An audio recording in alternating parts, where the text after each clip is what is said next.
With all that pain tonight, we wanted to take a closer look at South Korea because it is considered the gold standard. The rate of new cases there peaked late last month and are still under 10,000.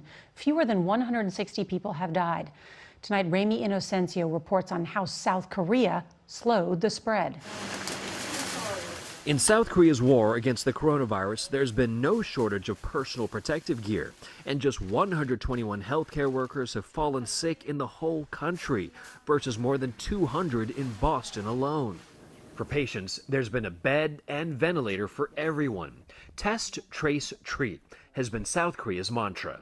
The MERS outbreak of 2015 gave them some experience with, how things can go wrong.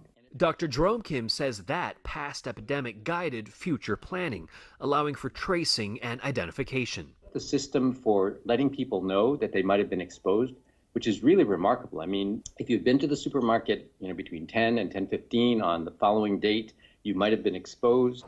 Anyone quarantined must download an app that tracks their movement. Fines for violations run as high as $2,500. The strategy has worked.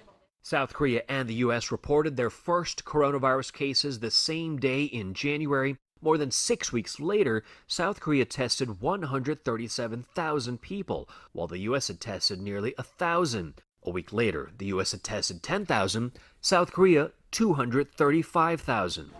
With New York City now the U.S. epicenter, Kim says it's still not too late for the United States to follow South Korea's lead. Decisiveness, transparency, clarity of messages, and testing and isolation made the response better.